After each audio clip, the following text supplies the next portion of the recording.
Vamos a ver hoy, el día de hoy, el aparato reproductor masculino y una estructura importante que involucra a los riñones. Y los riñones están involucrados en el sistema urinario, porque los riñones se van a encargar de filtrar, de excretar la orina y de formar la orina. Entonces, por eso es una parte importante de nuestro cuerpo, porque no solo va a eliminar la orina, sino lo que tiene dentro del líquido como electrolitos, sustancias tóxicas. Por ejemplo, va a excretar lo que es la urea, la creatinina. La creatinina es un desecho ya de- del músculo y, por ejemplo, la urea. En el tema pasado habíamos visto sobre glándulas anexas y habíamos visto el ciclo de la urea, dependiendo de la zona, ¿no? El ciclo de la urea en la zona uno del ácido hepático. Entonces va a ir a lo que es el riñón para que sea excretado. Pero no todo, porque se necesita una reabsorción de estos iones para mantener un equilibrio. O sea, el riñón se encarga del equilibrio, chicos. Entonces, vamos a ver primero lo que es el riñón y cómo está conformado, ¿no? El riñón va a ser como si fuera un frijol, una forma de frijol, y va a tener una cápsula que lo va a rodear y aparte va a tener una corteza, chicos, una corteza y una médula. La médula son estas cositas que estamos viendo a los costados de los capilares, estas cositas, a eso se le llama la médula o también llamada la pirámide de Malpighi, ¿ok? La pirámide de Malpighi, que eso seguramente lo habrán visto en anatomía. Entonces, por eso, chicos, la pirámide de Malpighi, y aquí es donde vamos a encontrar que desemboca a estos cálices, chicos. O sea, que en una médula va a haber una papila renal, que es la parte terminal de la médula, que ya está en contacto con el cáliz mayor, con el cáliz menor. Este es el cáliz menor. El cáliz menor. Y el cáliz menor va a desembocar ¿dónde? A una cáliz mayor, a un cáliz mayor. Y un conjunto de cáliz mayores que van a conformar una pelvis renal, chicos. Una pelvis renal. La pelvis renal se va a ir por dónde? Por el uréter, ¿no? Que ya es el conducto por el cual va a salir. Entonces, por eso es importante tener este orden. Ahora, chicos, si por ejemplo nosotros le hacemos un zoom a este apartado que vemos acá, vamos a obtener este corte y podemos ver microscópicamente, no es como que, uy,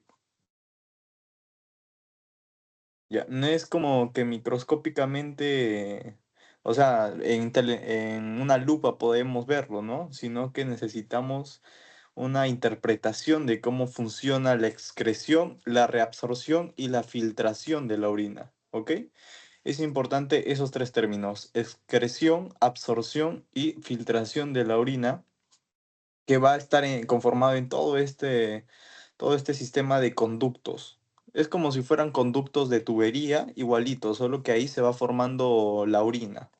Entonces, vamos a tener que en la parte de arriba va a ser la corteza, la parte de abajo va a ser la médula, o también llamada pirámide de Malpighi. Y entre estos dos, por ejemplo, podemos ver dos interpretaciones. A todo el sistema de conductos que les he comentado se le llama la nefrona. La nefrona. Ahora puede haber una nefrona cortical, que es de corteza, por eso se le llama nefrona cortical, que es con corteza, o una nefrona yuxtamedular, que está con la médula. ¿Ok? Por eso es cortical de corteza y yuxtamedular de médula. Y como la médula está aquí, de aquí para abajo es la médula, entonces por eso, chicos. Y recuerden que en la parte de abajo, la última parte, ¿qué pasa? Aquí está la pelvis renal. Si se dan cuenta, en la pelvis renal va a desembocar este último conducto, que es el conducto colector, que va a desembocar en la papila renal para irse ¿dónde? Al cáliz menor. El cáliz menor, un conjunto de cáliz menores, donde un cáliz mayor, y después pelvis renal y uréteres, y por ahí va a ser excretada la orina.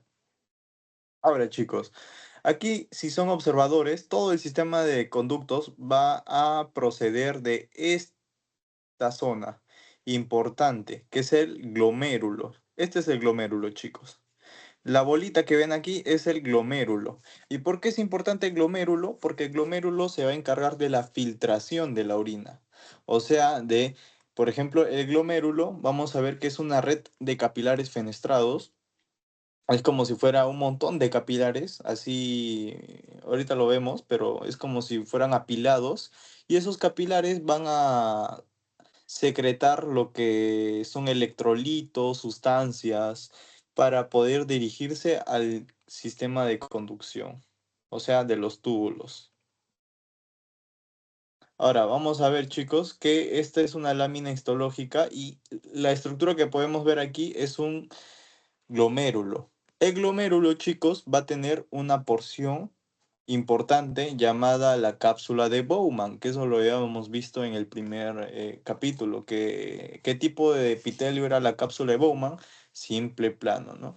Entonces, vamos a ver que la cápsula de Bowman, que es un epitelio simple plano, uy,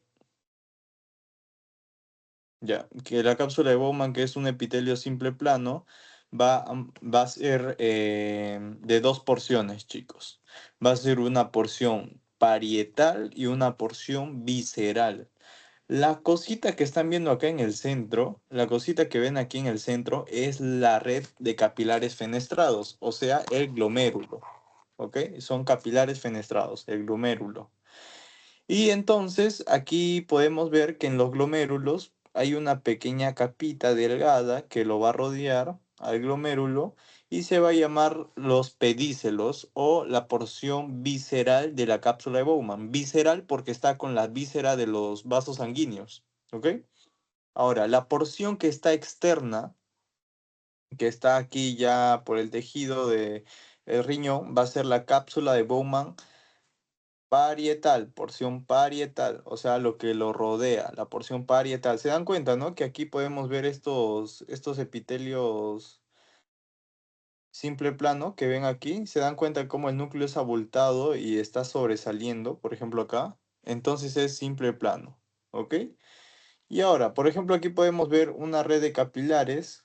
Uy, estos capilares, que va a haber dos tipos de capilares importantes aquí, chicos. Capilares aferentes y capilares eferentes. Estos dos van a dar lo que es el glomérulo, chicos. A ver.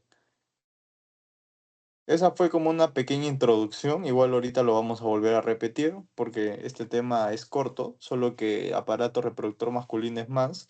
Vamos a ver que el sistema urinario va a tener una función de mantener la presión arterial. ¿Por qué va a mantener la presión arterial? Porque están dando electrolitos, están dando sustancias, el agua más que todo. Ahora, va a haber solutos, va a haber sustratos, entonces todo eso va a mantener como una osmolaridad en, en los conductos.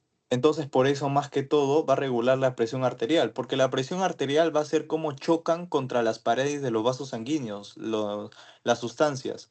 Entonces, si está chocando, si hay más sustancias, por ejemplo, más orina, ¿qué va a pasar? Va a aumentar la presión arterial de los vasos, porque está en que comprimen los vasos. Por ejemplo, aquí tenemos un vaso, y si hay más orina, ¿qué va a pasar? Entonces, están comprimiendo los vasos los conductos en este caso, ¿no? Entonces, vamos a ver que va a haber una función hormonal y una función metabólica. ¿Por qué hormonal, chicos? Porque los riñones, por ejemplo, van a dar lo que es la eritropoyetina. La eritropoyetina es una hormona que va a ayudar a crear nuevos glóbulos rojos, o sea, los eritrocitos. ¿Por qué van a ser creados por la eritropoyetina? ¿Y quién va a sintetizar la eritropoyetina? Los riñones. Aparte que en los riñones va a pasar la activación de la vitamina D. Porque en los riñones hay una enzima muy importante que va a formar la vitamina D en su forma activa. O sea, por ejemplo, nosotros consumimos vitamina D por la ingesta de alimentos, pero el encargado de activar esta vitamina D va a ser una enzima que es secretada por los riñones. Aparte que también va a participar la renina, también vamos a tener las prostaglandinas y que esta renina va a ayudar a formar lo que es el sistema renina-angiotensina-aldosterona Y este sistema de renina, angiotensina, aldosterona va a ayudar a regular la presión arterial. ¿Ok? Por eso también se asocia. Vamos a ver que el sistema urinario va a estar conformado por los riñones, los uréteres, la vejiga y la uretra. Ahora, vamos a ver que este se va a encargar de la homeostasis, porque va a regular toda la filtración de líquidos que entra a nuestro cuerpo, cómo se secreta. Entonces, por eso es importante los riñones, chicos, porque los riñones mantienen la homeostasis de todo el cuerpo. Por ejemplo, si comemos algo y nos intoxicamos, entonces, ¿quién lo va a excretar? ¿Quién lo va a secretar? ¿Quién va a liberar esas sustancias tóxicas? Los riñones. Por ejemplo, la urea es un compuesto tóxico, pero que nosotros lo secretamos mediante los riñones. Y en todo, para secretarlo hay muchos procesos que lo van a ver en Fisiología 2, pero para ir a ese curso necesitan entender más o menos cómo funcionan los riñones. Vamos a ver que en la homeostasis va a dar la osmorregulación. Vamos a ver, por ejemplo, que la osmorregulación se va a dar por electrolitos y agua. ¿Ok? La osmorregulación. Por ejemplo, si tenemos más solutos, ¿qué va a pasar? Los solutos jalan agua. Entonces va a ser que ese conducto, por ejemplo, que era así, hay más solutos aquí en el conducto. Entonces, ¿qué va a pasar? Va a traer agua. Va a traer agua para nivelar los niveles de soluto que hay en el túbulo. Entonces, ¿qué va a pasar? Va a aumentar de tamaño. Por eso hay una regulación del agua, o sea, una absorción como una secreción, por ejemplo. Vamos a ver que el agua, recuerden chicos, me parece que en endocrino les había dicho, ¿no? ¿Quién regulaba la secreción de agua? La ADH, la hormona antidiurética o también llamada vasopresina, que esta hormona va a regular los niveles de agua que hay. ¿Y en dónde va a llegar la ADH? La ADH va a llegar a nivel de los riñones, porque aquí va a haber conductos, cotransportadores, transportadores, primarios, secundarios, que van a regular todo el paso de agua, de urea y todo eso que lo van a ver más adelante, ¿no? Aparte que también va a dar el equilibrio de ácido-base. El equilibrio de ácido-base se rige ¿por qué? Por dos cosas importantes, los protones y el bicarbonato. Entonces, gracias a esos dos se equilibra ácido-base, por los protones y el bicarbonato. Por ejemplo, si hay más hidrogeniones, más protones, ¿qué va a pasar con el pH? Va a disminuir, ¿ok? Va a disminuir, se va a hacer más ácido. Si hay una disminución de hidrogeniones, ¿qué va a pasar con el pH? Va a aumentar. Ahora, si hay un aumento de bicarbonato, por ejemplo, ¿qué va a pasar con el pH? Va a aumentar. Un truco que a mí me ha funcionado ha sido el bicarbonato va a ser directamente proporcional al pH y los nivel de hidrogeniones va a ser inversamente proporcional, ¿no? Ya otra cosa es saber si es metabólica o también es saber respiratoria, ¿no? Pero es un truquito para que lo vean más o menos. Ahora, también como les comentaba, se va a encargar de la excreción de compuestos tóxicos como es la urea y la creatinina, ¿ok? Compuestos nitrogenados, o sea que son producto de la degradación o síntesis de aminoácidos, por ejemplo. Entonces, esas sustancias se necesitan excretar por la orina y entonces ahí es donde participan, ¿no? Los transportadores, cotransportadores.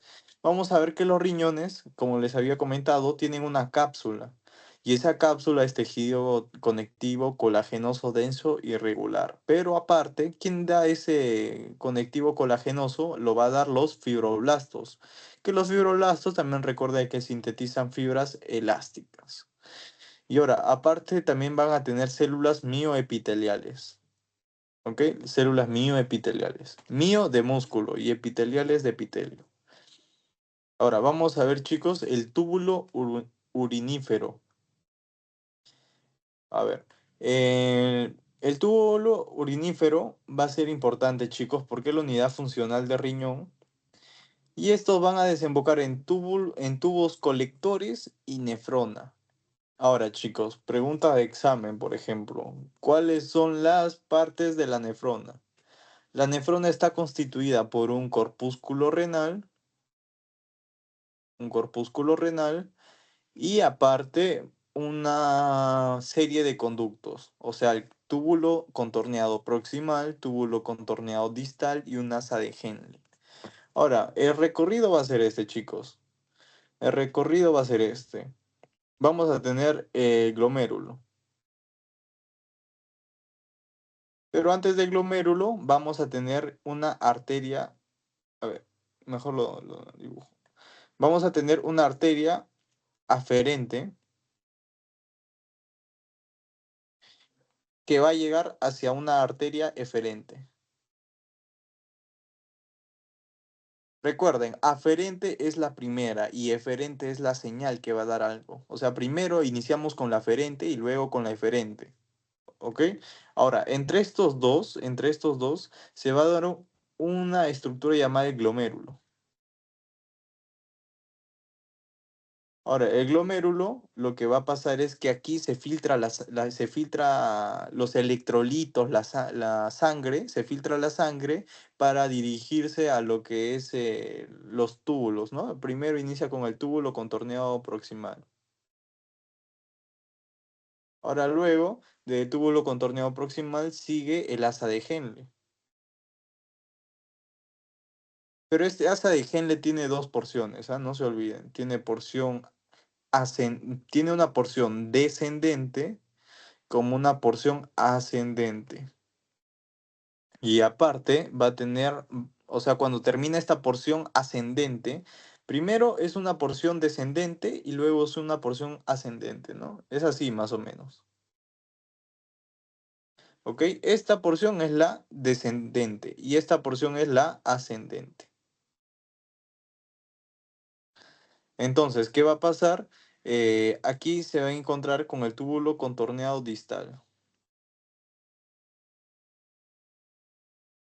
Primero es el túbulo contorneado proximal, luego viene el asa descendente, después viene el asa ascendente, o sea, el asa de Henle, ascendente y descendente, y después del ascendente llega el contorneado distal, para luego irse a los túbulos colectores. Ahora, chicos, un corpúsculo renal que conforma la nefrona, un corpúsculo renal está conformado por el glomérulo y la cápsula de Bowman. La cápsula de Bowman va a ser la parte externa del glomérulo. Para que no se confundan, aquí tenemos, ¿no? Les había comentado, primero viene una arteriola aferente, ¿ok? La sangre viene así, así, así, así. Bien, la sangre viene en este sentido. Y aquí se encuentra con esta red de capilares fenestrados, que es el glomérulo, y en el glomérulo va a haber, dentro del glomérulo, o sea, en esa red de capilares, va a haber sangre, pero esta sangre va a filtrar sustancias como electrolitos y se van a ir ¿dónde? Hacia afuera, o sea, las liberan de estos vasos sanguíneos, las liberan hacia afuera, la liberan hacia afuera y el espacio que está fuera de esta red de capilares se llama el espacio de Bowman. ¿Y por qué es importante el espacio de Bowman? Porque aquí en el espacio de Bowman es donde va a dirigirse hacia el túbulo contorneado proximal, ¿ok? El túbulo contorneado proximal. Ahora entonces, vamos a ver que en el espacio de Bowman la orina ya está filtrada. Este proceso se llama filtración, porque de los capilares, o sea, del glomérulo, va a salir los electrolitos y sustancias tóxicas, y entonces a eso se le llama filtración. ¿Ok? Si se dan cuenta, esta red de capilares fenestrados está amarilla, y esto es por la cápsula de Bowman, porción visceral. Esta porción visceral se le llaman podocitos, ¿ok? Son unas células especializadas que van a ayudar en la filtración, ¿ok? Ahora, vamos a ver, chicos, que igualmente van a tener microvellosidades en el túbulo contorneado proximal. Y estas se llaman borde en cepillo. Aquí está. Ahora, chicos, vamos a ver sobre las... Habíamos visto, ¿no? Nefrona cortical porque está en corteza y yuxta medular está en límite con corteza y médula. Por eso es yuxta medular.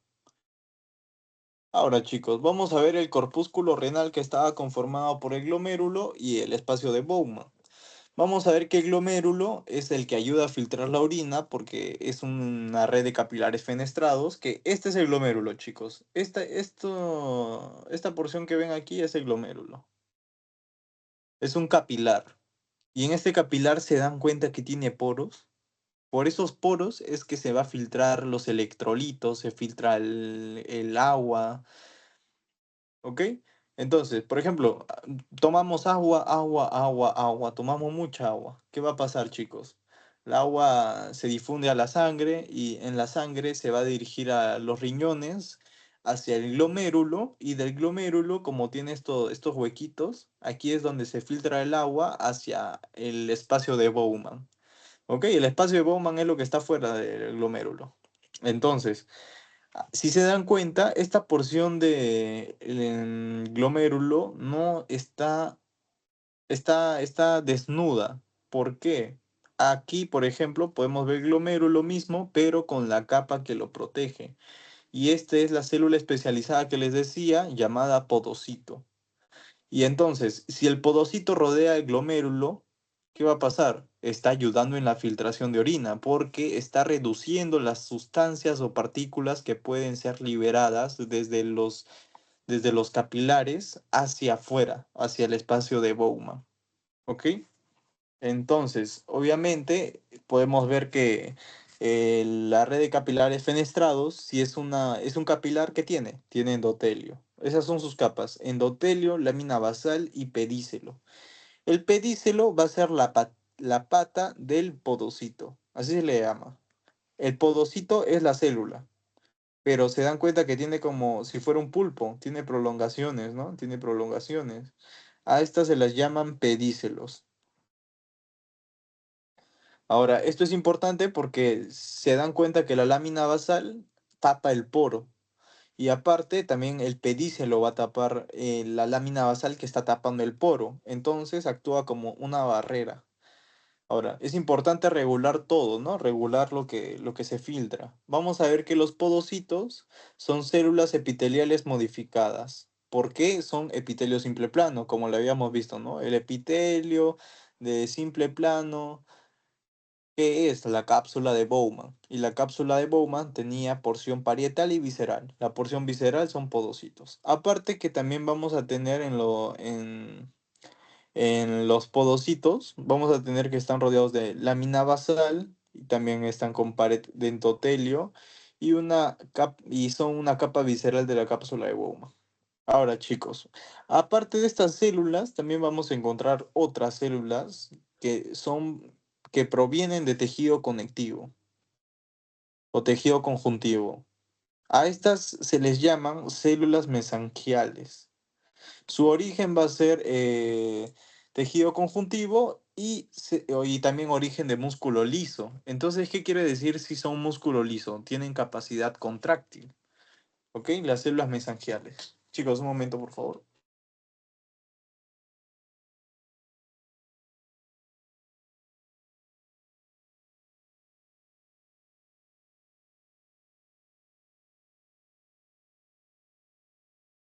Entonces, sigamos, chicos. Vamos a ver que en el tejido conjuntivo, vamos a ver que tiene un músculo liso y este músculo liso se le llaman células mesangiales, ¿ok? Son músculo liso especializado.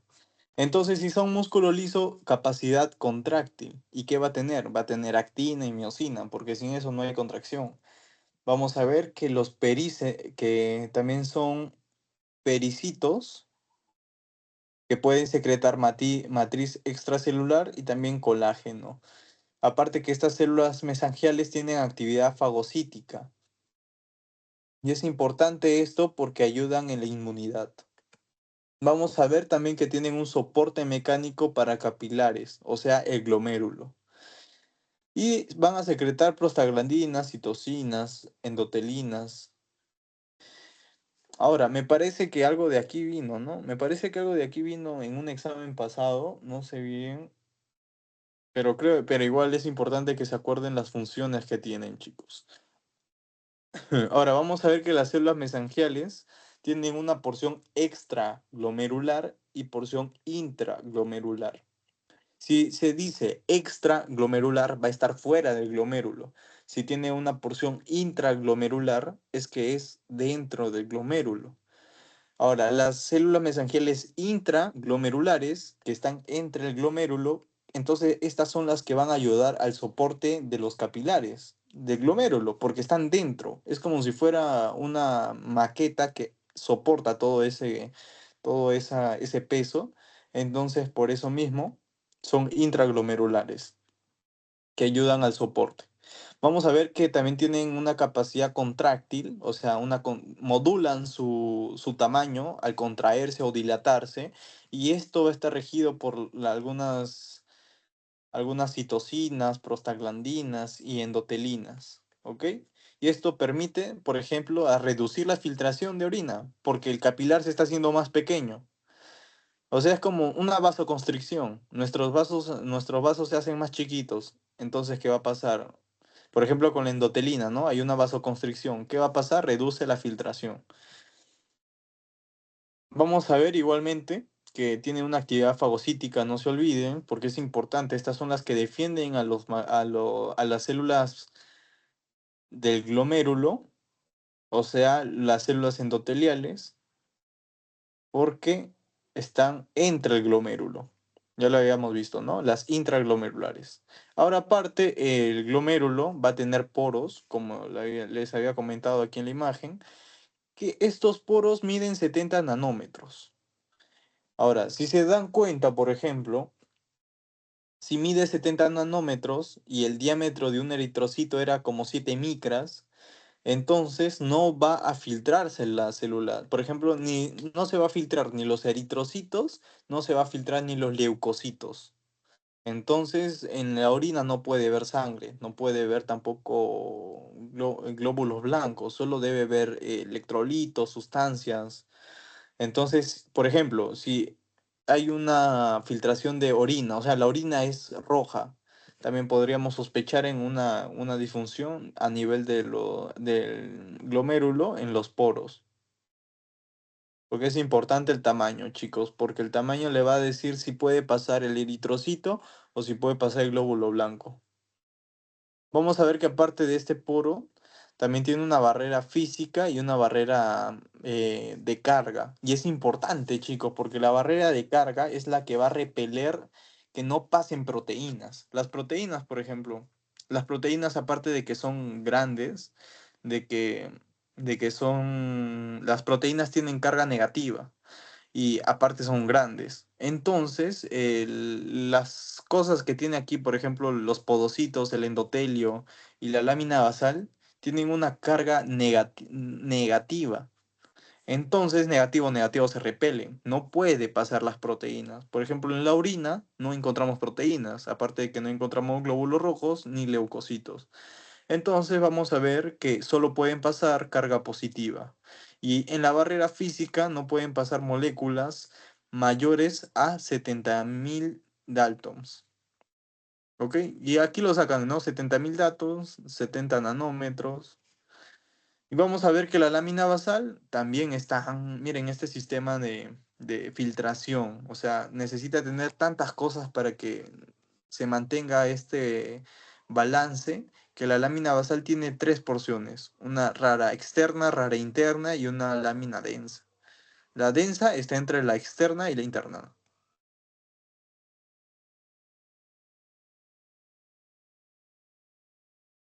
Ahora, chicos, vamos a ver sobre el sistema de conducción de los túbulos que están en la nefrona. Como les había comentado, era un túbulo proximal, túbulo distal y un asa de Henle. También se le dice túbulo con torneo proximal, túbulo con torneo distal. Ahora, vamos a ver que el túbulo con torneo proximal es el más cercano al glomérulo y aquí es donde hay una mayor filtración. Hay disculpen, no es filtración, filtración es glomérulo. Aquí en los túbulos lo que va a pasar es una absorción como una secreción. ¿Por qué? Porque se va a absorber agua. Se absorbe agua para devolverla de nuevo hacia la sangre o se puede secretar agua. o bueno, se puede secretar también lo que son reguladores ácido-base, se puede secretar también potasio. Entonces es importante eso porque así se puede nivelar los niveles de la sangre como de la orina. Entonces está en relación la sangre con el túbulo. Ok, imagínense que lo que está afuera, en el intersticio, va a ser tejido conectivo, pero aparte vamos a tener un capilar por ahí. Y ese capilar es importante porque va a nivelar bueno, va a nivelar lo que es el ácido base, niveles de potasio, niveles de cloro, niveles de sodio. Entonces, por eso necesitan estar en equilibrio. Ahora, en el túbulo proximal, histológicamente, podemos ver una luz irregular y estrellada, mientras que en el túbulo distal tenemos una luz definida. Esas características le pueden tomar en su examen, por ejemplo. Aparte que en el túbulo proximal habíamos visto en la foto que encontrábamos microvellosidades. Microvellosidades túbulo-vesiculares. ¿Por qué túbulo-vesiculares? Porque aquí se van a dar lo que son canales de sodio, de agua, como acuaporinas, ¿no? Se implementan aquí en estas células del túbulo proximal para que haya una absorción de agua como de sodio. Entonces, recuerden que la porción proximal es la que mayor absorción tiene. Entonces, por eso hay una absorción del 70 a 80% de agua. Ahora, aparte, vamos a ver que también hay una absorción de glucosa, proteínas y aminoácidos al 100%. Aquí, por ejemplo, se encontraban, ¿qué cosas se encontraba? La SGLT, también tenemos las GLUT, entonces estas son las que transportan glucosa y encontramos en el túbulo proximal para su reabsorción de glucosa. Entonces vamos a ver, aparte que este túbulo proximal son células cúbicas. Son células cúbicas. Ahora, en el asa de Henle va a haber una asa de Henle delgada y una asa de Henle gruesa. En la asa de Henle delgada es la que, a ver, creo que aquí hay foto, me parece.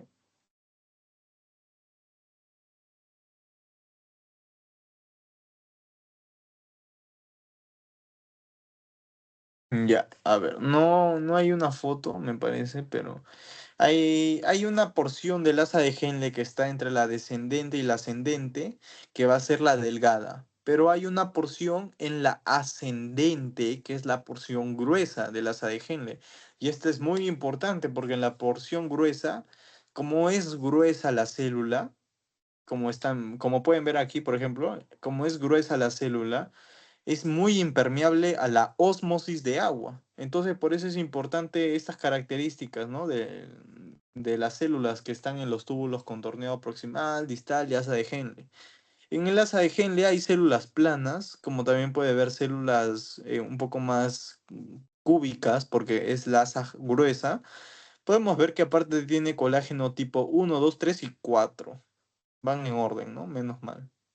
Aquí se reabsorbe agua igualmente y cloruro de sodio. O sea, sodio y cloro. Vamos a ver que igualmente en su porción descendente es muy permeable al agua, pero poco a sales. O sea, como sodio y cloro. Pero en la porción ascendente es poco permeable al agua, pero es muy permeable a las sales. ¿Y esto cómo lo agarran, chicos? Esto, por ejemplo, asa descendente es delgada. Si es delgada, ¿qué pasa? El agua puede fluir con facilidad. Ahora, por ejemplo, en la porción ascendente hay una porción de la porción ascendente que es gruesa.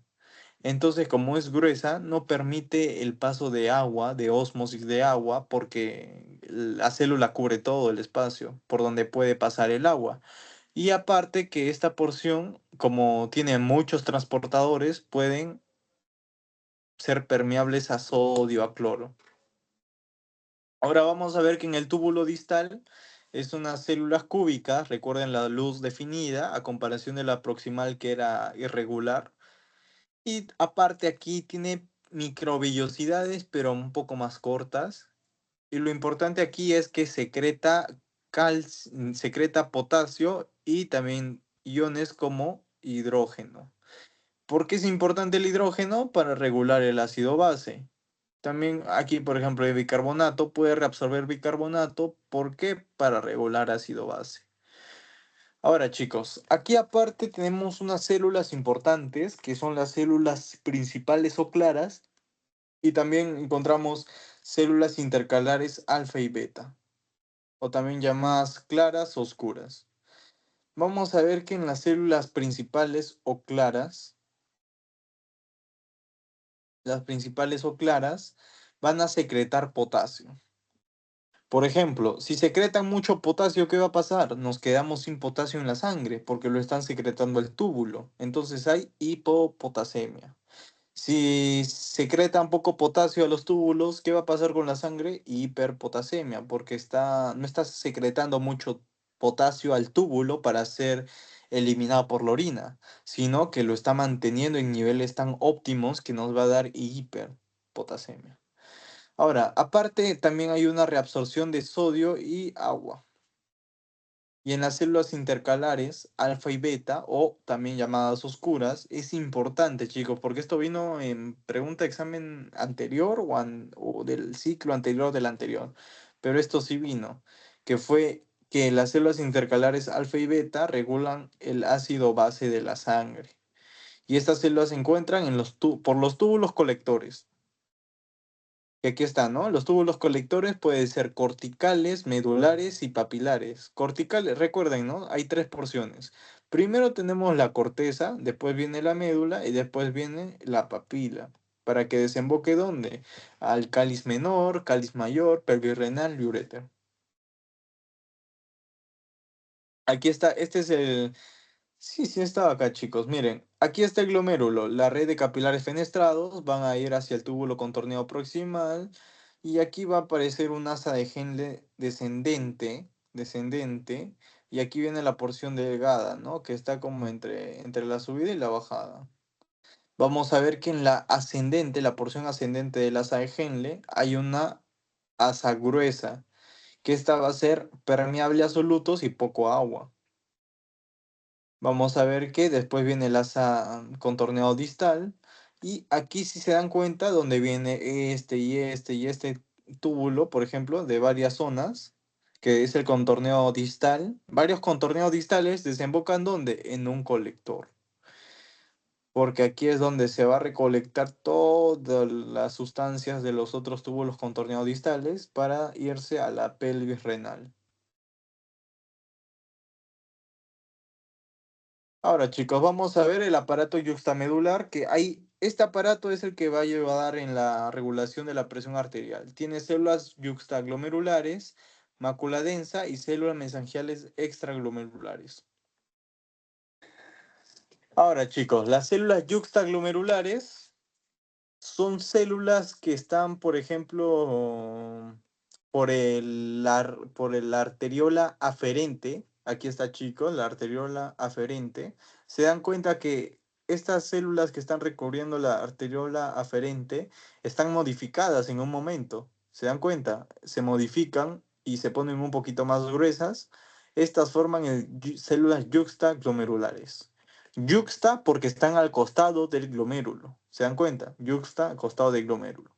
Ahora, estas células yuxtaglomerulares, aparte, aquí si se dan cuenta, aquí pasa un túbulo contorneado distal. Todo este es el túbulo contorneado distal. Entre los capilares aferentes y eferentes pasa el túbulo contorneado distal.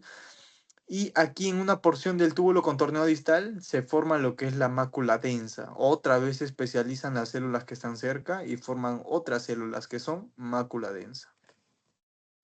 Y aparte, recuerden que les había comentado las mesangiales. Habían mesangiales intra y extraglomerulares. En este apartado vemos que estas son las extraglomerulares. Están fuera del glomérulo.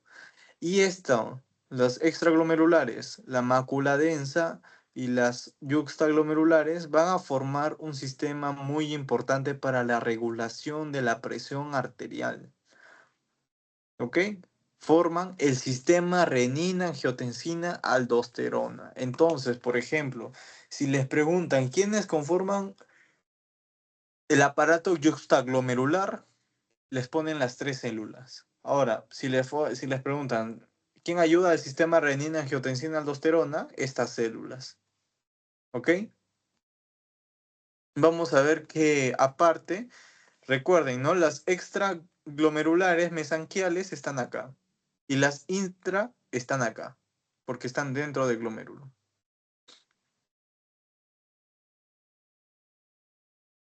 Ahora, chicos, vamos a ver las vías urinarias, que es lo último de riñón. Vamos a ver que hay una porción de uréter, una porción de vejiga, pero lo importante aquí, chicos, es que el uréter tiene epitelio polimorfo y capa muscular lise, longitudinal interna y circular externa.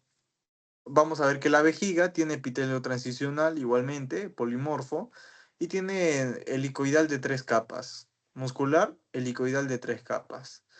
Y en la vejiga tiene otra vez epitelio transicional. Ahora, si se dan cuenta, todo el recorrido que pasa por acá de los riñones tiene epitelio transicional porque va a haber líquido. Y el líquido, recuerden que iba a modificar la capa del epitelio que había. Por ejemplo, si hay más orina, más líquido, ¿qué va a pasar con la vejiga?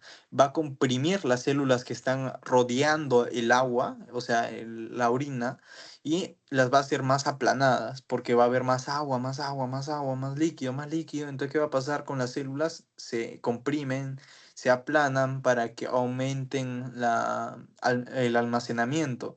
Entonces, por eso, en el epitelio transicional, es importante en toda la vía de conducción urinaria. Ahora, importante en la vejiga que va a tener músculo detrusor. Creo que esto antes también lo habían preguntado. O, bueno, como verdadero y falso quizás, ¿no?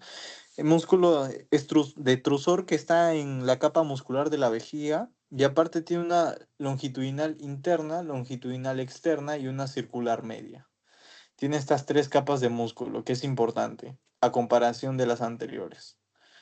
Vamos a ver que igualmente la circular media va a tener el esfínter interno, chicos, músculos del esfínter interno, que son fibras musculares esqueléticas que van a dar lo que es el esfínter externo. Esos datitos apréndanselo, chicos, porque eso sí les puede tomar. No creo que les... Y también las capas de músculo, que es importante. Pero los demás no creo que les pregunte sobre lámina propia, tejido laxo, profundo. Eso no creo, chicos. Lo que sí he visto que hayan preguntado también ha sido la mucosa, epitelio transicional, la capa muscular y estos datitos como esfínter interno, externo, circular media, longitudinal externa, interna. Y vamos a ver que la uretra puede ser, esto sí preguntaron, esto fijo sí preguntaron. En mi ciclo preguntaron. En la uretra femenina y masculina, vamos a ver distintas composiciones. Por ejemplo, en la uretra femenina vamos a ver un epitelio de transición, epitelio cilíndrico y epitelio estratificado no queratinizado. Recuerden el tipo de epitelio que tenía la vagina, tenía un epitelio estratificado no queratinizado. Entonces, por eso está acá, ¿no? En la uretra femenina. Aparte, también tenemos un epitelio de transición y cilíndrico. Ahora, vamos a ver, esto fue lo que preguntaron, chicos. En la uretra masculina tenemos una porción prostática, membranosa y esponjosa, que ahorita lo vamos a ver cuando veamos aparato reproductor masculino. Pero en la prostática tenemos epitelio de transición.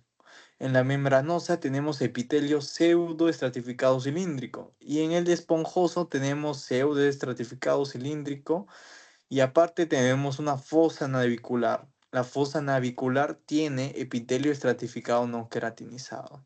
Ahora, chicos, esto sí apréndanselo, ¿no? Porque esto sí les puede tomar en su examen.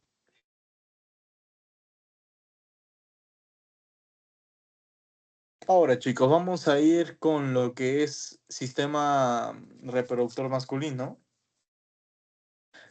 Vamos a ver que en la vejiga, aquí, ¿no? Llegan los uréteres de los riñones ya con la orina filtrada. Y vamos a ver que se va a ir a la vejiga urinaria. Ahora, se dan cuenta que en la vejiga va a ir a la uretra y la uretra tenía 3 porciones. Si se dan cuenta, esta porción de riñón se relaciona con esta porción de aparato reproductor masculino. Aquí se dan cuenta, ¿no? Tres porciones de uretra, prostática, membranosa y esponjosa. Aquí está, chicos, la prostática, que está al costado de la glándula prostática, obviamente. Tenemos la porción de la uretra membranosa y también la uretra, aquí está, ¿no? Uretra esponjosa. Y esta uretra esponjosa, ¿por qué se llama uretra esponjosa? Porque al costado lo rodea el cuerpo esponjoso. ¿Ok? El cuerpo esponjoso. Ahora, aquí en la uretra membranosa también hay una glándula llamada bulbo uretral. ¿Se dan cuenta? Hay unas tres glándulas, me parece. La prostática, la bulbo uretral y la vesícula seminal. Que esto es muy importante, chicos, porque estos van a encargar de formar la orina final. O sea, con el líquido preseminal, se forma aquí también lo que es la ácido oxálico, se secretan un montón de sustancias. Ahora, vamos a ver, chicos, que aparte, aquí está, ¿no? Este es un corte de un testículo y en los testículos, en la porción superior, encontramos el epidídimo. Que el epidídimo es como si fuera la luz de todo el tubo para que se pueda salir los espermatozoides. Vamos a ver que en los túbulos seminíferos están dentro de los testículos, forman una red, chicos, forman una red. Y esta red va a desembocar en una red de testis, que se llama esta estructura, ¿no? La red de testis. Esta red de testis va a irse a los conductos eferentes. Recuerden que hay conductos deferentes y conductos eferentes. El orden sería este, chicos. Los túbulos seminíferos que están en segmentos van a formar lo que es la red de testis. Red de testis. Esta red de testis va a irse por conductos eferentes al epidídimo. Al epidídimo. El epidídimo, que es esta red grande. Y después va a irse hacia conductos deferentes, hacia el conducto eyaculador para dirigirse hacia la uretra. ¿Ok? Por eso, este es importante, chicos. Este paso, porque aquí, por ejemplo, los espermatozoides se van a juntar con la uretra para ser expulsados en la eyaculación. Por eso es el conducto eyaculador. Vamos a ver que los testículos tienen una capa vascular y una capa también llamada albuginia. Albuginia, tejido conectivo denso regular y vascular porque tiene tejido conectivo laxo vascularizado, o sea, tiene vasos sanguíneos. Vamos a ver que un testículo, y esto sí preguntaron, chicos, va a tener un lobulillo testicular de 1 a 4 túbulos seminíferos. Un lobulillo testicular tiene de 1 a 4 tubos seminíferos, donde podemos encontrar epitelio seminífero, células de sostén y células intersticiales. Las células intersticiales, recuerden que hablamos de células de Leydig, y las células de Leydig tenían receptores de LH para fabricar lo que era la testosterona, ¿se acuerdan? En embriología seguro lo habrán visto. Y las células de sostén van a tener la capacidad de ayudar a los espermatozoides a mantenerse en lo que es el túbulo seminífero. ¿Ok? Ahora, en el intersticio testicular, esto les pueden preguntar, chicos. Por ejemplo, respecto al intersticio testicular, ¿qué cosas encontramos? Encontramos las células de Leydig, porque estas son las que fabrican testosterona y tienen receptores de LH. Tenemos los fibroblastos que van a secretar fibras colágenas, elásticas. Y también tenemos vasos sanguíneos y linfáticos. Ahora, chicos, este es un túbulo seminífero. Todo esto es el túbulo seminífero. El túbulo seminífero va a tener unas capas, unos compartimentos, llamado el compartimento abluminal y el compartimento basal. En el compartimento basal vamos a tener las espermatogonias. Pasando de las espermatogonias, vamos a tener espermatocitos primarios, espermatocitos secundarios, espermátides y espermatozoides. Ese es el recorrido, chicos. Espermatogonias son las que van a mantener la población celular de espermatozoides y por eso se encuentran en la lámina basal. o sea, lo más interno posible. Mientras va madurando un espermatozoide, va, o sea, haciéndose un poco más superficial para ser liberado aquí, en el lumen del testículo. Bueno, en el lumen del túbulo seminífero. Entonces, por ejemplo, si aquí encontramos la lámina basal, por ejemplo, la lámina basal, vamos a ver que aquí se encuentran las espermatogonias, pegadas en lo que es el túbulo seminífero.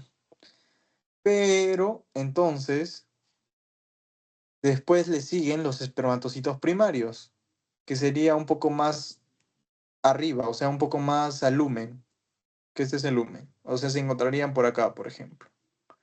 Después encontraríamos los espermatocitos secundarios. Después encontraríamos las espermátides. Y al final, los espermatozoides que se van a dirigir al lumen. ¿Por qué se dirigen al lumen? Porque aquí ya van a ser liberados al epidídimo para que sean por el conducto eyaculador y se incorporen a la uretra y puedan ser liberados. Entonces, por eso, chicos, este es el recorrido. Espermatogonias, espermatocitos primarios, secundarios y espermatozoides, que son las formas maduras. Pero recuerden, ¿no? Antes de los espermatozoides encontramos las espermátides. Las espermátides. Que las espermátides tienen citoplasma pegado, si se dan cuenta. Entonces, por eso es importante esta capa para que pueda desprenderse el citoplasma y formarse el espermatozoide. Ahora, algo importante, chicos, es que estas fases de la espermatogénesis, que así se llama el proceso, van a tener células importantes que van a sostener estas poblaciones celulares, que se llaman las células de Sertoli o también llamadas células sustentaculares. Y estas son importantes porque van a tener muchas funciones importantes, porque si esta célula de Sertoli está comprometida, ¿qué puede pasar? Problemas de esterilidad, problemas en los espermatozoides, entonces por eso es muy importante. Por eso, aquí esta es una de las funciones que tienen las células de Sertoli. Tienen función nutricional y función fagocítica, porque van a dar fagocitosis de células extrañas y como bacterias, y también tiene una función nutricional para ayudar en la maduración de los espermatozoides. Fabrican y sintetizan hormona antimuleriana, que esto es muy importante. Esto hasta en embriología mucho lo toman. La hormona antimuleriana va a ser el canal que va a inhibir a que se forme el canal de Müller. ¿Ok? O sea, la hormona antimuleriana inhibe la formación del canal de Müller. Y este canal de Müller es importante para la diferenciación de una especie de hembra o de macho, bueno, de varón o de mujer. Entonces, por ejemplo, si hay canal de Müller, ¿qué pasa?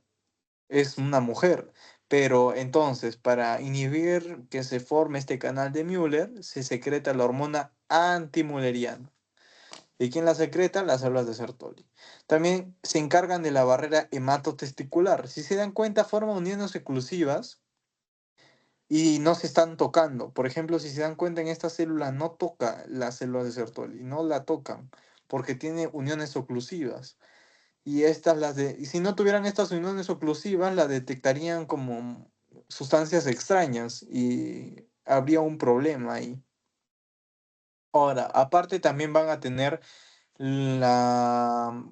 sintetizar lo que es el inhibidor de plasminógeno, que esto lo van a ver más adelante, y también la transferrina testicular, chicos. Esto es una pregunta clásica como de verdadero y falso, ¿no? Por ejemplo, ¿qué cosas tiene la célula de Sertoli? ¿Qué puede hacer?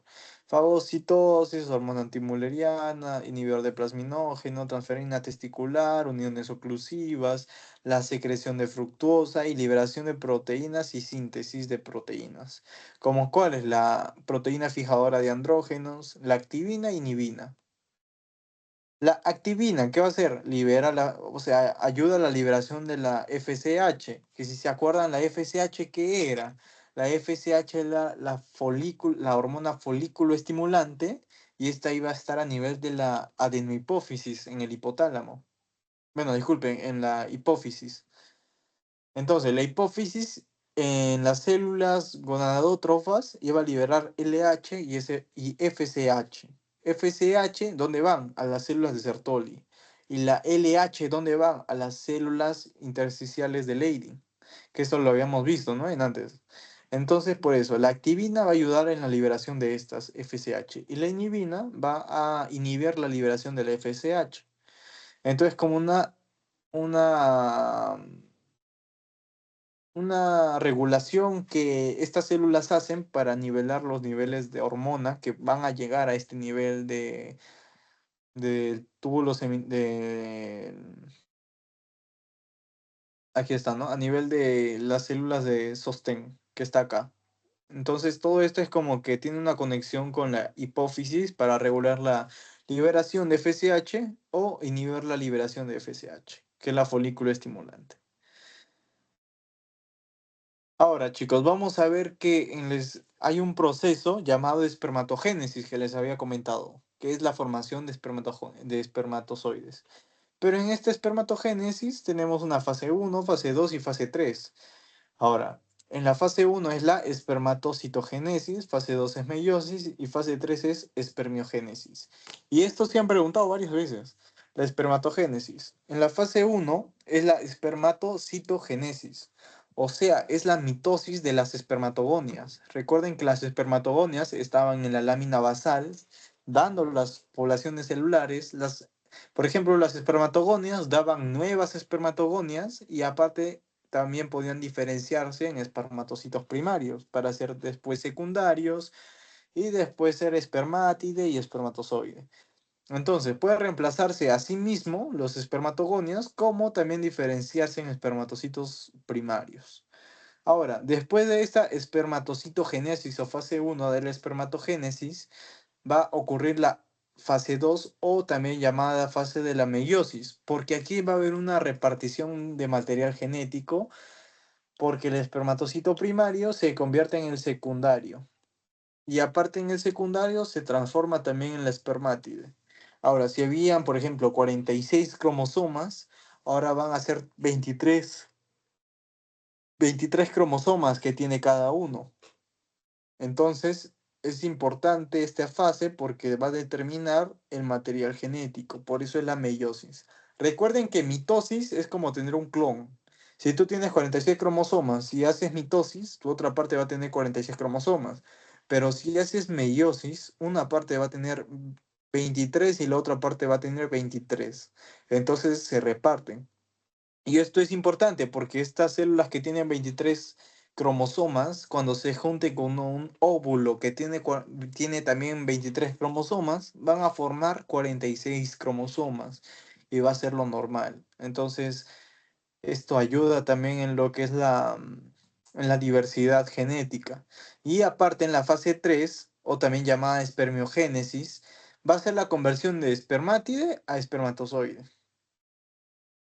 Nada más. Espermiogénesis, espermátide a espermatozoide. Ahora, chicos, lo complicado aquí es no confundirse en los nombres. En la espermatogénesis, espermatocitogénesis, espermiogénesis. Es que diferencien esos tres nombres, chicos. Ahora, aquí es un repaso nada más, ¿no? La F1 era la conversión de las espermatogonias a otra vez espermatogonias o también a espermatocitos primarios. Solo que aquí en las espermatogonias hay tipo A oscuro y tipo A pálido. También hay tipo B. Ahora, el A oscuro puede dar A oscuro y A pálido. El A pálido puede dar A pálido y tipo B. Y el tipo B ya se diferencia. Nada más, es la única diferencia, chicos. Ahora vamos a ver que en la fase 2 va a ser la meiosis, como habíamos visto, ¿no? Repartición de material genético. Ahora, la mnemotecnia aquí es la promete Ana Tejer. ¿Por qué promete Ana Tejer? Es la mnemotecnia para memorizarse la meiosis. O sea, profase, metafase, anafase y telofase. Esas son las fases de la meiosis. Y esto yo les pongo aquí porque esto me vino en pasito como en pasito de práctica. Igual esto también. Esto me vino como pasito de práctica, de seminario, disculpen, de seminario.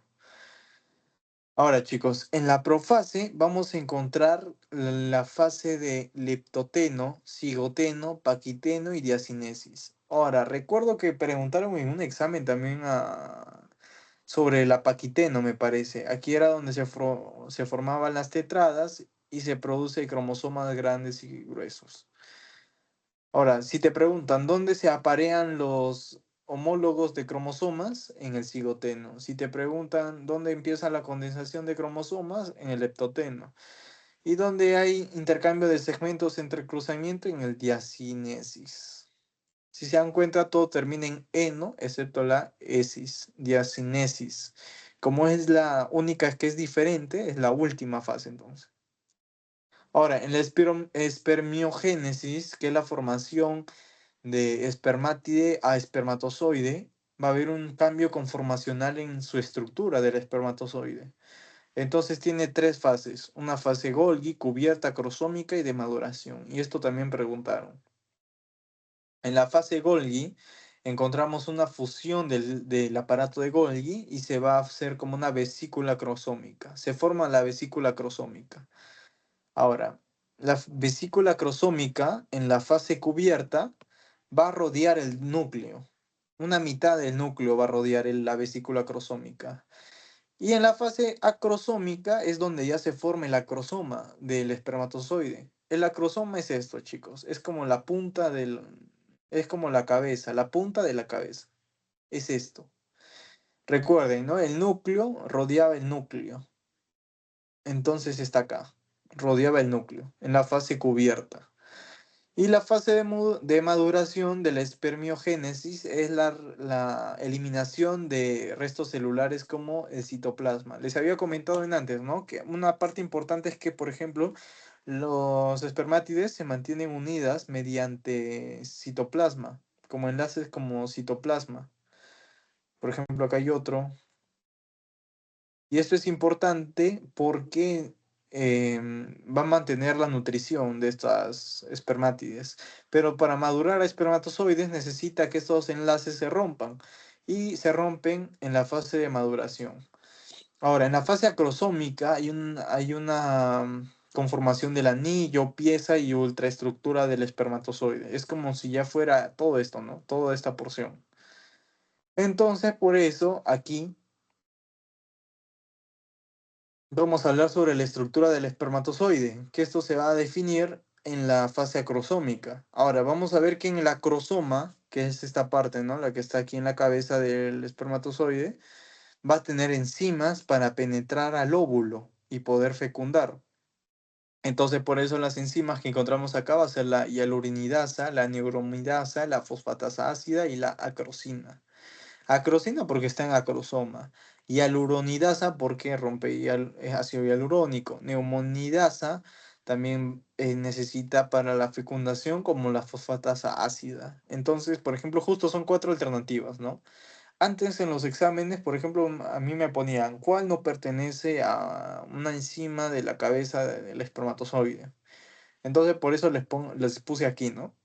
Ahora vamos a ver que el cuello del espermatozoide conecta cabeza con cola y la cola es importante porque la cola va a tener una pieza intermedia, pieza principal y pieza final. Y la pieza intermedia y la pieza principal van a estar unidas a través de un anillo. Y este anillo tiene una proteína llamada septina 4, chicos, la septina 4. Ahora, otro dato, la pieza intermedia y pieza principal tienen unas fibras densas que son fibras densas externas. Ahora, en la fibra densa externa, cuando tiene 9 porciones, se refiere a una intermedia. Y cuando es la pieza principal, solo tiene 7 porciones. Ahora, chicos, esa es una importante diferencia porque les pueden preguntar. Y aparte que la pieza final tiene axonema, ¿no? Pero igualmente, como pasa con la pieza principal que tiene axonema, no es tan relevante. Ahora, chicos, por ejemplo, aquí vemos el cuello, la septina 4. Septina 4. Recuerdo que sí había una foto de la septina 4, pero en este caso no aparece. Pero aquí están las fibras densas externas, ¿no? Aquí las podemos ver. Ahora, chicos, estos datos también preguntaron. Estos me preguntaron en mi examen. ¿Cuántos días dura la espermatogénesis? Duraba 74 días. Y yo no contesté eso, ¿no? Ahora, por ejemplo, 12 días se requiere para atravesar el epidídimo. 74 días se requiere para la espermatogénesis. Pero, ¿cuántos espermatozoides se secretan diariamente, se producen? Son 300 millones. Ahora, chicos, va a haber una porción de conductos intratesticulares como conductos extratesticulares. Intratesticulares, o sea, dentro del testículo encontramos los tubos rectos, la red testicular o red testis, y también los conductos eferentes, que son de 12 a 20. ¿Ok? Aquí está el conducto eferente. Después del conducto eferente se va al epidídimo y después del epidídimo el conducto deferente. O sea, uno es eferente y el otro es deferente. Vamos a ver que en los conductos extratesticulares están el conducto eyaculador, el epidídimo y el conducto deferente. O sea, empieza desde acá ya. Empieza desde acá. Mientras que la porción intratesticular empieza de acá. Todo lo que esté acá, como la red de testis, túbulo seminífero, los tubos rectos, red testicular, va a estar acá, chicos. Como los conductos eferentes también, va a estar en intratesticular. Y ya yendo para el epidídimo con conductos deferentes y conducto eyaculador, va a ser extratesticular. Ahora, el epidídimo tiene una reabsorción de líquido testicular, chicos, de líquido testicular y va a ayudar en fagocitar los restos citoplasmáticos de los espermatozoides. Aparte que van a producir glicerofosfocolina y ácido ciálico, como les comenté. Ahora, también va a tener un líquido epididimario que va a dar lo que es el factor discapacitante asociado a la superficie. Yo les recomiendo que hagan flashcards con cosas que pueden sintetizar estructuras, por ejemplo, como el epidídimo, la vesícula seminal, que vamos a ver. Por eso es importante que hagan flashcards y pongan todo lo que producen, ¿no? Por ejemplo, porque una de esas les puede venir. Ahora, también el epidídimo tiene mucosa muscular y adventicia. La muscular es... Ah, ya, chicos. Aquí está la pregunta de examen que antes habían hecho. Por ejemplo, el conducto deferente va a tener estereocilios. ¿Ok? Estereocilios. Si les ponen varias estructuras, si les ponen cuál tiene cilios, los conductos deferentes. ¿Ok? Ahora, la muscular es ley Messi. Ley Messi. O sea, longitudinal interna, circular media y longitudinal externa. O sea, L de longitudinal, E de externa, I de interna y Messi de circular media o media circular. Entonces, por eso, esta mnemotecnia yo me la inventé para ustedes. O sea, L de longitudinal, E, I de interna, externa y Messi, como Messi de futbolista, circular media. Ahora, chicos, por ejemplo, aquí en esta lámina de conducto deferente podemos ver, ¿no? Las capas y aparte los estereocilios. Ahora vamos a ver las glándulas que están conformadas por la vesícula seminal, la próstata y también las bulbouretrales. Ahora, en la vesícula seminal va a tener cile y aparte va a tener, acá no tiene estereocilios, ¿no? Aquí está, ¿no? No tiene estereocilios a comparación del conducto deferente. La vesícula seminal va a dar lo que es el líquido seminal, el 70%. El otro 30% lo va a dar la próstata. Ahora, esta va a dar una secreción amarillenta que va a estar conformada por fructosa, ácido ascórbico y prostaglandinas. Ahora, en la próstata va a tener cápsula, tiene unas zonas que ahorita las vamos a ver y cuerpos amiláceos. Esto es importante, chicos. Los cuerpos amiláceos, que les puede poner, ¿no? ¿Qué estructura histológica tiene cuerpos amiláceos? O otra pregunta, pero que sean cuerpos amiláceos. Ahora, en la próstata tenemos cuatro zonas. Zona periférica, la zona central, transicional y periuretral. Ahora, en su pasito les había puesto, ¿no? Todo un caso clínico, el cual la respuesta era la hiperplasia prostática benigna. Ahora, ¿quién sufre la hiperplasia prostática benigna? La zona transicional. La zona central es la que resiste a los carcinomas e inflamación. La zona periférica va a ser susceptible a estas inflamaciones que se pueden dar por los carcinomas, pero la más afectada va a ser la transicional. Y aparte que en la zona periuretral va a ser, bueno, la hiperplasia prostática benigna avanzada va a crear como una pequeña protuberancia que va a comprimir la uretra y va a evitar el paso de la orina, por ejemplo. O sea, va a dificultar el vaciamiento. O sea, la dispersión de la orina, chicos, eliminar la orina. Entonces es como que hay una presión ahí y se siente dolor. Entonces también es como, ¿cuál zona estaría afectada? La periuretral. Peri, o sea, el costado de la uretra. Si se inflama el costado de la uretra, ¿qué va a pasar? El lumen va a disminuir de tamaño. Entonces, o sea, cuando nosotros viccionamos, vamos a estar ocasionando un dolor porque no se puede secretar la orina o choca con las paredes y vamos a producir un dolor. Ahora vamos a ver que la próstata da la secreción blanquecina, mientras que la glándula seminal o vesícula seminal iba a dar lo que es el líquido amarillo. La próstata va a dar el líquido blanquecino. Y esto es importante, ¿no? Va a dar la fosfatasa ácida prostática, la fibronilicina, el ácido cítrico y también el antígeno prostático específico. Este forma el 30% del líquido seminal, mientras que la vesícula seminal forma el 70%. No se vayan a olvidar eso, chicos. Ahora vamos a ver que las glándulas bulbouretrales van a tener glándulas túbulo-alveolares, que estas tienen epitelio. Ahora, lo más importante, chicos, es que las bulbouretrales van a secretar galactosa, ácido ciálico, ácido galacturónico y galactosamina. Esto les puede preguntar también, justo son cuatro, ¿no? Les ponen una alternativa más si tienen una pregunta ahí de examen. Les pueden poner cuál no pertenece a lo que pueden producir las glándulas bulboretrales. Y les marcan estas cuatro y una más como tripsina, que eso también les puse en su pasito, ¿no? Y era falso. Entonces, por eso mismo, chicos. Ahora vamos a ver que el pene va a tener tres cilindros que son tejido eréctil, o sea, son vascularizados, que cuando este músculo, por ejemplo, es vascularizado con sangre, entonces va a ocasionar la erección. Por eso son tejidos eréctiles. Vamos a ver que son dos dorsales y uno ventral.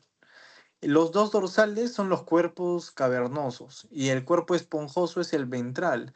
Y recuerden que en el cuerpo esponjoso tenemos la uretra. Por eso había una porción de la uretra llamada la uretra esponjosa, que esta uretra esponjosa era un tipo de epitelio que aquí está, chicos.